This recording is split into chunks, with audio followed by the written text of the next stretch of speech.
Hello all of you, welcome back to my channel. मैं आज आप लोगों के लिए लेकर आ चुकी हूँ एक कलेक्टिव रीडिंग जिसका टॉपिक रहने वाला है कि क्या वह अब भी आपसे प्यार करते हैं। ये किसी एक्स के लिए हो सकती है या किसी लव इंटरेस्ट के लिए रीडिंग हो सकती है। ये क्या वो अब भी आपसे प्यार करते हैं। लेकिन ये रीडिंग जनरल है, कलेक्टिव है, सभी के लिए मैसेजेस आएंगे। तो हो सकता है कि आपकी सिचुएशन के साथ एक्यूरेटली रेजोनेट करे, हो सकता है ना करे, हो सकता है कुछ परसेंट रेजोनेट करे। तो ओपन माइंडेड होकर सुनिएगा और ज़बरदस्ती अपने आप को रीडिंग में फिट इन करने की कोशिश मत कीजिएगा, क्योंकि ये कलेक्टिव जनरल रीडिंग है, कोई पर्सनल स्पेसिफिक रीडिंग नहीं है। ओके व्यूअर्स, ये रीडिंग सभी ज़ोडिएक साइंस के लिए है, हर उम्र के व्यक्ति के लिए है, टाइमलेस है। आप जब भी इस वीडियो तक पहुंचेंगे, आप जब भी इस वीडियो को देख रहे हैं, यह तभी आपके साथ रेजोनेट करेगा, क्योंकि जो मैसेज आपको जब मिलना है वो तभी आप तक पहुंचता है। ओके, तो चलिए ज़्यादा समय व्यर्थ भी नहीं करते हैं, आपका रीडिंग स्टार्ट करते हैं एंड सी कि क्या वो अब भी या आज भी आपसे प्यार करते हैं। Do they still love you. ठीक है, तो चलिए रीडिंग स्टार्ट करते हैं। Do they still love you. Shuffle करते हैं अच्छे से। I think this card wants to come out.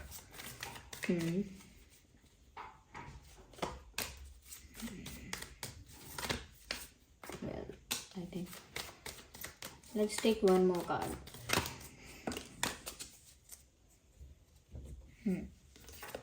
ये है celebration, stress, beyond illusion, innocence. Okay, तो क्या वह आज भी आपसे प्यार करते हैं? मुझे ऐसा लगता है व्यूअर्स कि कुछ चीज़ें ऐसी हैं आपकी, कुछ बातें आपके बारे में ऐसी हैं जो ये इंसान खुद भी जानता है या जानती हैं कि ये कभी भूल नहीं पाएंगे। ओके, हो सकता है कि कभी अट्रैक्शन कम हो जाता है, स्पार्क इतना नहीं रहता कनेक्शन में, समय के साथ चीज़ें अगर ब्लर हो जाती हैं, लेकिन यहाँ पर साफ साफ दिखता है कि कुछ चीज़ें ऐसी हैं आपके कनेक्शन के बारे में या व्यूअर्स स्पेसिफिकली आपकी पर्सनालिटी के बारे में, कुछ चीज़ें ऐसी हैं जिस वजह से ये इंसान आपको भूल ही नहीं सकते, जिस वजह से आप इस इंसान के लिए एक परमानेंट एक चीज़ हो चुके हो उनकी लाइफ में या उनके दिल में कह सकते हैं। क्योंकि कुछ चीज़ें जैसे आपकी कुछ आदतें या कुछ हरकतें जिस पर वो फ़िदा हो गए हैं या फ़िदा हुई थी या फ़िदा हुए थे, वो चीज़ें एकदम से वो वैनिश नहीं कर सकते। तो सबसे पहले यहाँ पर आपकी इनोसेंस है, आपका जो भोलापन है, आपकी मासूमियत है, या कहीं ना कहीं सिर्फ हो सकता है कि आप दिखने में बहुत मासूम हैं, अंदर से शायद ना हो, पॉसिबल है, लेकिन हो सकता है शायद आप अंदर से भी इतने मासूम हैं, दिखते भी बहुत मासूम हैं। तो कहीं ना कहीं आपकी इनोसेंस उनको इतनी भाई थी पहले भी, और अभी भी वो आपकी इनोसेंस को लेकर इतना ज़्यादा कनेक्टेड हैं आपसे, या इतना ज़्यादा एडमायर करते हैं आपके इस क्वालिटी को कि आप में सच में एक मासूमियत है। और वो कितने भी रिश्ते, कितने भी ऑप्शंस, कितने भी लोगों से मिलें जुलें, जो भी हो, पर उनको उस तरह की मासूमियत, उस तरह का भोलापन, उस तरह की आदतें, हरकतें उन्हें कहीं दिखती नहीं है जो एक एक बच्चों जैसी होती हैं। बिल्कुल जैसे छोटी सी बात पर बहुत रूठना भी, तो छोटी सी ही बातों पर बहुत बहुत खुश हो जाना। तो उनको ना आपके अंदर कुछ बच्चों जैसी हरकतें भी लगती हैं, कुछ भोलापन लगता है कि विश्वास, कुछ बातों का आसानी से कर लेना, कुछ बातों में आसानी से बहल जाना, मान जाना। तो उनको ऐसा लगता था कि आप बिल्कुल भी मैनिपुलेटिव नहीं हो। ओके, और अब वो आपसे कितना भी दूर हो जाए, कितना भी डिस्टेंस आ जाए, लेकिन ये इंसान उस चीज़ को आज भी एडमायर कर रहा है या कर रही हैं, whoever दे आर, कोई भी हो चाहे ये अभी भी उस चीज़ को चेरिश करते हैं कि आप जैसी इनोसेंस उन्हें नहीं मिली कहीं, और आपके साथ जो उनका एक्सपीरियंस है या अब तक रहा है, जैसा भी है, वो स्टिल ऐसा सोचते हैं कि आप बहुत इनोसेंट हो, और उनको वो चीज़ बहुत ज़्यादा आपसे जोड़े रखती है, क्योंकि उन्हें ये क्वालिटी कहीं और नहीं मिल रही, दोस्तों में भी नहीं मिल रही है, फ्रेंड्स में भी नहीं मिल रही, और एज अ पार्टनर तो वो किसी और के अंदर ये चीज़ें देख ही नहीं पा रहे, ये देख ही नहीं पा रही हैं। तो ये जो आपके अंदर आपने मेंटेन करके रखा, या सच में आप ऐसे थे, वो चीज़ व्यूअर्स बहुत स्पेशल रही उनके लिए, और इसीलिए वो उसको भूल नहीं सकते। इसीलिए क्या वो आज भी आपसे प्यार करते हैं? टेक्निकली यहाँ ऐसा लगता है कि आज भी ये इंसान आपको प्रेज बहुत करते हैं, एडमायर बहुत करते हैं।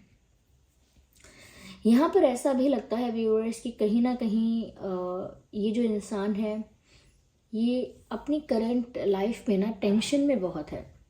शायद इनके ऊपर बहुत सारी रिस्पॉन्सिबिलिटीज़ हैं। ऐसा भी लगता है जैसे मल्टीटास्किंग कर रहे हैं, काफ़ी सारी चीज़ें एक साथ मैनेज कर रहे हैं, हैंडल कर रहे हैं। काफ़ी सारा स्ट्रेस इनके ऊपर मुझे लगता है कि ये वर्कलोड भी हो सकता है। ओके, वर्क प्रेशर है, वर्कलोड है, या फैमिली रिस्पॉन्सिबिलिटीज़ हैं, या कोई फाइनेंशियल रिस्पॉन्सिबिलिटीज़ या कोई और ऑब्लिगेशंस हो सकती हैं। लेकिन ऐसा लगता है कि जैसे ये इंसान मल्टीटास्किंग करने की कोशिश कर रहा है अपनी लाइफ में, या कर रही हैं, एंड बिकॉज ऑफ दैट इस इंसान को स्ट्रेस बहुत आ रहा है, टेंशन बहुत है। और ऐसा लगता है इनको कि जैसे लाइफ इनको बस नचा रही है और ये नाचते जा रहे हैं। ओके, ज़िंदगी इनको बस नचा रही है, व्यस्त रख रही है इनकी लाइफ इनको, और ये उसी चीज़ों में उलझे हुए हैं। जैसे जैसे इनकी किस्मत या इनका जीवन इनको उलझा रहा है, ये उन्हीं चीज़ों में अभी उलझे हुए हैं। और वर्कलोड कह लीजिए या कुछ भी है, स्ट्रेस बहुत है, स्ट्रेस बहुत लेते हैं, टेंशन में बहुत है। इसीलिए ना बहुत बार अपनी लाइफ में ना ऐसी चीज़ें नहीं कर पा रहे हैं जो उनका डिज़ायर है, जो उनकी विल है, जो उनका मन है। अदर चीज़ों में इतने उलझे हैं, या अपने रिस्पॉन्सिबिलिटीज़, ड्यूटीज़ या जो भी वर्क है उसको करने में इतना उलझे हैं कि जो उनकी मन की इच्छा है, जो दिल की इच्छा है, उसको पूरा करने में इनका ध्यान ही नहीं है। तो कभी कभी व्यूअर्स आप पर इनका अटेंशन या आपके बारे में, आपके ऊपर इनका ध्यान जो है वो कम हो जाता है, या उतना अटेंशन या उतना चीज़ें आपके लिए नहीं कर पाते जितना उनका मन चाहता भी है, जितना वो आपको एडमायर करते हैं, जितना उनके डिज़ायर्स हैं, वो उसका 50% भी नहीं कर पाते। क्यों? क्योंकि वो अपनी लाइफ में स्ट्रेस में हैं, और ये ऐसा स्ट्रेस है जो उन्हीं को मतलब हैंडल करना है। वो किसी को पास ऑन नहीं कर सकते कि ये काम अब तुम कर लो, वो उन्हीं का है काम, उन्हीं की रिस्पॉन्सिबिलिटी है। आई डोंट नो क्या है वो, लेकिन ऐसा लगता है कि स्ट्रेस है यहाँ पे। कहीं ना कहीं मुझे ऐसा लगता है कि ये जो इंसान है, ये आपके साथ अगर इन्होंने कोई हैप्पी मोमेंट्स स्पेंड किए हैं तो वो उन पलों को बहुत याद करते हैं। अगर कोई अच्छा समय इन्होंने आपके साथ बिताया है, खुशी के कुछ पल इन्होंने अगर आपके साथ गुजारे हैं, they just can not forget that. Even यहाँ पर ऐसा लगता है अगर उन्होंने कभी अपने फ्रेंड्स से आपको मिलवाया है, या आपके साथ कोई पार्टीज़ या कुछ भी ऐसे गेट टुगेदर्स या फंक्शंस कभी अटेंड किए हैं, या कुछ ऐसा हुआ है, तो वो ऐसे मोमेंट्स को बहुत याद करते हैं। नहीं तो ऐसा है कि उनका डिज़ायर है, उनकी इच्छा है अभी कि वो आपके साथ सेलिब्रेट करें, पार्टी करें, इन्जॉय करें। तो अब तक नहीं हुआ है तो वैसा करना चाहते हैं, और हो गया है तो वो उन मोमेंट्स को, उन दिनों को, उन पलों को बहुत याद करते हैं। एंड आई थिंक कि अगर उन्होंने कभी आपके साथ डांस नहीं किया है तो वो आपके साथ डांस करना चाहते हैं। ऐसा हो सकता है आपका बर्थडे सेलिब्रेट करना चाहते हैं, या कोई और पार्टी, कोई और फंक्शन, कोई और सेलिब्रेशन आपके साथ चाहते हैं, बट उनको ऐसा लगता है कि जैसे उनकी लाइफ स्ट्रेसफुल है, और उनकी लाइफ में जो खुशी अगर वो ढूंढना चाहें तो उन्हें आपके पास आके मिल रही है। जैसे आप में जो इनोसेंस है, तो वो उस चीज़ से बहुत रिलैक्स्ड होते हैं, बहुत कंफर्टेबल हो जाते हैं, बहुत ज़्यादा अपनापन लगता है उनको। या फिर आपके साथ जब वो इंजॉय करते हैं, सेलिब्रेट करते हैं, तो उनकी खुशी अलग ही होती है। उस समय वो इंसान अपने स्ट्रेस के बारे में नहीं सोचता, उस समय वो इंसान अपने टेंशन, अपने स्ट्रगल्स पर ध्यान नहीं देता या नहीं देती। तो आप इनके लिए एक ऐसे टॉनिक हैं या इनके लिए एक ऐसे क्या कहेंगे कि इनके लिए एक ऐसे स्ट्रेस बस्टर कि आपके कनेक्शन से, आपके टच से, आपके इन्वॉल्वमेंट से इनका स्ट्रेस रिलीज़ होता है। ये ऐसा है। कहीं ना कहीं व्यूअर्स, मुझे ऐसा लगता है कि ये इंसान बहुत ज़्यादा प्रैक्टिकल होने की कोशिश कर रहे हैं। दैट्स व्हाट आई थिंक, होने की कोशिश कर रहे हैं। बहुत ज़्यादा ना लाइफ के इमोशनल एरिया को बहुत ज़्यादा इम्पोर्टेंस ना देते हुए दे आर ट्राइंग कि मैं लाइफ में ज़्यादा प्रैक्टिकल रहूँ, ज़्यादा रैशनल रहूँ, ज़्यादा लॉजिकल रहूँ, और ज़्यादा ऐसी चीज़ों पे फोकस करूँ जो मेरी लाइफ में एक प्रैक्टिकल डेवलपमेंट लेकर आते हैं। तो ये करियर है, ड्यूटीज़, रिस्पॉन्सिबिलिटीज़ है, अदर थिंग्स, ये इन सब चीज़ों में उलझ गए हैं to be practical in life, to be to be logical and rational in life. ये चाहते हैं कि ये प्रैक्टिकली चीज़ों को हैंडल करा करें, लेकिन उस प्रैक्टिकल और रैशनल बनने के चक्कर में कहीं ना कहीं व्यूअर्स ये अपनी इच्छाओं को, अपने पैशन, अपने मन को ये ना दबा रहे हैं, सप्रेस कर रहे हैं, which is also not right. ठीक है, तो ये अभी भी सोचते हैं आपको, अभी भी आप इनके लिए, आपकी जो जगह है इनके दिल में वो कितनी स्पेशल है आप समझ गए हैं इस बात से। लेकिन इनका जो डायरेक्शन है, जिस तरफ ये बार बार मूव कर रहे हैं, वो ये है कि मैं ज़्यादा प्रैक्टिकली हार्ड वर्क करूँ, रैशनल रहूँ, चीज़ों को अपनी लाइफ में चीज़ों को अच्छे से मैनेज करूँ, ये करूँ वो करूँ, और फिर स्ट्रेस भी फिर मल्टीप्लाई होता है। तो ये इसलिए ऐसा हो भी रहा है। ओके, तो ये अभी भी आपको सोचते हैं, याद तो करते हैं, विजिबल है साफ साफ ये चीज़ यहाँ पे। चलिए हम ना इसको थोड़ा और क्लैरिफाई करेंगे। ठीक है, जस्ट अ सेकेंड। ओके,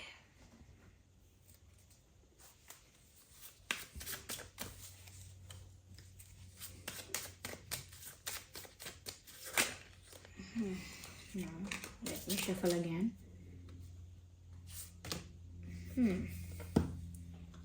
मुझे ऐसा लगता है कि इसमें मैसेज भी आया है, addictions are affecting your romantic life. तो सबसे पहली चीज़ तो यहाँ पर ये है कि कोडिपेंडेंसी है यहाँ पे। तो इनकी लाइफ में कुछ ऐसा है जिसको मैं कह रही हूँ, कहीं पर फंस गए हैं या उलझ गए हैं चीज़ों में, बहुत सारी चीज़ों को मैनेज कर रहे हैं, मल्टीटास्किंग कर रहे हैं। तो कुछ यहाँ पर ऐसा है व्यूअर्स जो उनको करना ही पड़ेगा। उनके लिए एक कह सकते हैं कि जैसे उनके लिए एक ऑब्लिगेशन या बाउंडेशन है ही कि उन्हें वो करना ही है।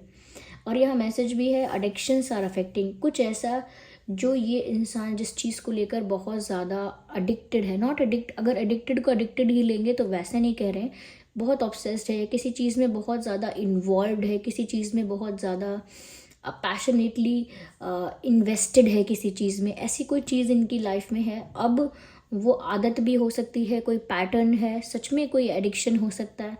ऐसी चीज़ें इनकी रोमांटिक लाइफ को अफेक्ट कर रही हैं। इनका जो एडिक्शन है किसी बात को लेकर कि जिससे मैं प्रैक्टिकल बनूं, रैशनली लाइफ को जीऊं, इमोशनल होके रखा क्या है। तो ये इंसान सच में किसी ऐसे डायरेक्शन में जा रहे हैं जहाँ इनकी रोमांटिक लाइफ अफेक्ट होती है। और वो क्यों जा रहे हैं? अपने एडिक्शन, अपनी हैबिट, अपने अपने कुछ ऐसे चॉइसेस की वजह से। ओके, तो यहाँ पर ऐसा है, और देखते हैं।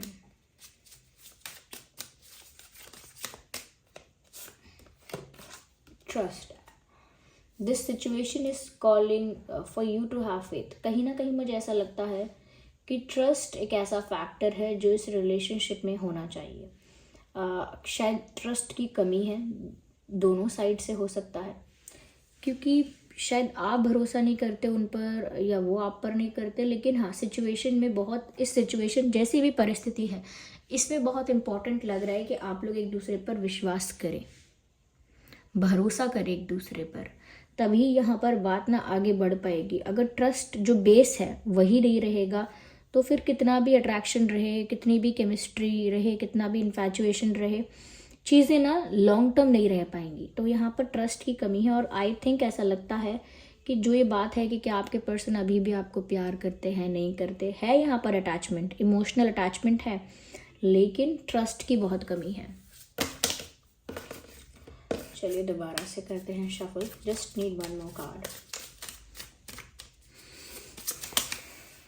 हो सकता है व्यूअर्स आप लोगों का अलग अलग रिलीजन है, अलग अलग कास्ट है, अलग अलग कल्चर है, हो सकता है डिफरेंट फैमिली बैकग्राउंड्स हैं, ये भी हो सकता है, एज गैप भी आप लोगों में पॉसिबल है, अलग अलग बिलीफ सिस्टम्स, ये सब चीज़ें हो सकती हैं। तो डिफरेंसेस भी बहुत है। आई थिंक इसीलिए ये इंसान लाइफ में ज़्यादा प्रैक्टिकलिटी की तरफ मूव कर रहे हैं, ज़्यादा रैशनल होने की तरफ, या ज़्यादा अपने रिस्पॉन्सिबिलिटीज़ या ड्यूटीज़ या टास्क को कंप्लीट कर रहे हैं, और रियलिटी में ज़्यादा रहने की कोशिश कर रहे हैं, ज़्यादा ना एक रोमांटिक वर्ल्ड में एंट्री नहीं कर रहे हैं जानबूझ के। जबकि इनका जो रिलैक्सेशन है, इनका जो कंफर्ट है, इनका जो रिलैक्सिंग जोन है वो आप ही हो, तब भी ये इंसान कहीं ना कहीं अपनी लाइफ में ज़बरदस्ती अपने आप को पुश कर रहे हैं दूसरी चीज़ों में।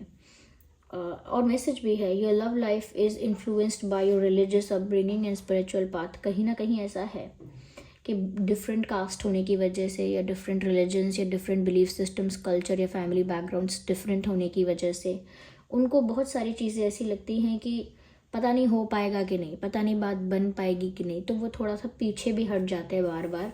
चाहे उनका मन कितना भी हो, डिज़ायर पैशन कितना भी हो, इंसान पीछे हट जाता है ये बार बार, या पीछे हट जाती हैं, या ऐसा होता है यहाँ पे। तो मुझे ऐसा लगता है कि ये इंसान पसंद तो करते हैं आपको, आपकी बहुत सारी चीज़ों को एडमायर करते हैं, लेकिन ना करेज की कमी है। आई वुड से कि करेज की कमी है यहाँ पे ना, हिम्मत नहीं है बहुत सारी चीज़ों को करने की, क्योंकि ऑलरेडी ये इंसान काफ़ी प्रेशर और स्ट्रेस में है। अब ये और चीज़ों के लिए बैटल्स नहीं लड़ सकते। ओके, तो उस वजह से मुझे ऐसा लगता है कि यहाँ पर कभी कभी आपको लगता है कि ये इंसान मुझे चाहता है तो एफर्ट्स क्यों नहीं लेता, मुझे चाहता है तो कुछ आउट ऑफ द वे जाके करता क्यों नहीं है, या करती क्यों नहीं है। कुछ ऐसे एडिक्शंस भी हैं, एडिक्शंस एज इन जैसे अब आदत हो गई है ऐसे जीने की, या अब इसी पैटर्न में चलने वाली है लाइफ, अब तो ऐसा ही है जीवन, इस तरह से कुछ हो सकता है इनकी लाइफ में। चलिए कुछ मैसेजेस लेते हैं यहाँ पे, स्पिरिट्स क्या गाइड कर रहे हैं आपको।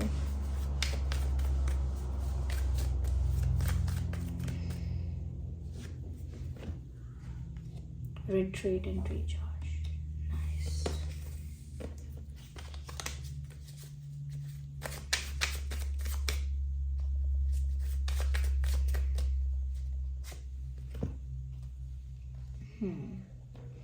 सी beyond the current situation, that is the point. यहाँ पर देखिए व्यूअर्स, ऐसा लग रहा है कि करंट सिचुएशन थोड़ी मेस्ड अप है, और इस वजह से आप और आपके पर्सन दोनों ही फ्यूचर को नहीं समझ पा रहे हैं, या बहुत आगे का विजन आप लोगों का क्लियर नहीं है। करेंटली जो प्रॉब्लम है उसको पकड़ के चल रहे हैं और सोच रहे हैं कि सब बेकार है आगे, लेकिन ऐसा नहीं है। आप लोगों को करंट सिचुएशन के बियॉन्ड देखने की कोशिश करनी है, या उसके आगे भी अभी बहुत कुछ है, अभी बहुत सरप्राइजेस, बहुत ज़्यादा चेंजेस अभी बाकी हैं, होने वाले हैं अभी, तो बहुत कुछ अभी हुआ नहीं है जो होने वाला है। तो उससे पहले जजमेंट क्रिएट करना, उससे पहले कंक्लूजन पर आना अच्छा नहीं है। यहाँ पर ऐसा भी लगता है कि जैसे बहुत ज़्यादा शायद व्यूअर्स आप भी जो हैं वो बहुत ज़्यादा एनर्जेटिकली शायद अपने आप को एग्जॉस्ट कर रहे हैं इस प्रोसेस में। तो आपको भी ना अपनी एनर्जी को प्रिजर्व करके रखना है, प्रोटेक्ट करके रखना है, अपनी मेंटल पीस को ना बैलेंस्ड करके रखना है, और थोड़ा सा अगर ज़रूरत पड़े तो चीज़ों से बाहर निकलिए। ओके, अगर कोई वॉर चल रही है तो बैटल ग्राउंड के अंदर ही हम अपने आप को ट्रीट नहीं कर सकते। अगर हमें कोई मेडिकल इशू हुआ है, कोई इमरजेंसी हुई है, तो बैटल ग्राउंड के अंदर ही नहीं ट्रीट कर सकते, थोड़ा साइड में जाना होगा, थोड़ा बैटल ग्राउंड के बाहर जाना होगा। या अगर कोई मैच चल रहा है, कोई गेम चल रहा है, तो उसी फील्ड पर अपने आप को हम ठीक नहीं करेंगे। अगर हमें कोई चोट लगी है तो हमको बाहर जाना पड़ेगा उस ग्राउंड के। ऐसे व्यूअर्स आप भी बहुत ज़्यादा एनर्जेटिकली और मेंटली बहुत एग्जॉस्टेड लग रहे हैं, तो आपको भी ना इस सिचुएशन से थोड़ा सा बाहर आना पड़ेगा, इस फील्ड से थोड़ा बाहर आना पड़ेगा, अपने आप को रिलैक्स करना पड़ेगा, थोड़ा अपने आप को रिचार्ज करना पड़ेगा, रिजुविनेट करना पड़ेगा, थोड़ा आराम दीजिए अपने आप को, यू नीड रेस्ट, ठीक है। और आगे जो होने वाला है उन सरप्राइजेस के लिए प्रिपेयर रहिए, क्योंकि करंट सिचुएशन जो है फ्यूचर उससे बहुत ज़्यादा डिफरेंट होने वाला है। ओके, तो करंट सिचुएशन के बियॉन्ड देखने की कोशिश कीजिए, अभी जो परिस्थितियां हैं वो ऐसी ही नहीं रहेंगी। तो ये इंसान जो है ये आपको चाहते हैं, पसंद करते हैं, इमोशनल अटैचमेंट यहाँ पर है, अट्रैक्शन यहाँ पर है, समवेयर वो आपके साथ एंजॉय करते हैं, आपके साथ उन्हें शांति, सुख ये सब मिलता है।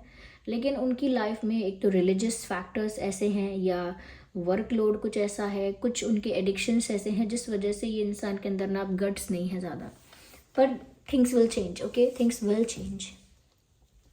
So this was the reading. I hope ये रीडिंग आपके लिए हेल्पफुल और रिलेटेबल रही। अगर इस रीडिंग ने आपको थोड़ा भी गाइड किया है, वीडियो को लाइक करें, कमेंट करके बताएं कितने % आपकी सिचुएशन से रेजोनेट करती है। और अगर आप नए हैं सब्सक्राइब जरूर करें और बेल आइकन को प्रेस करना ना भूलें। चलिए फिर मिलते हैं अगली रीडिंग में, तब तक के लिए bye bye family, bye bye angels, love you all, bye bye, take care.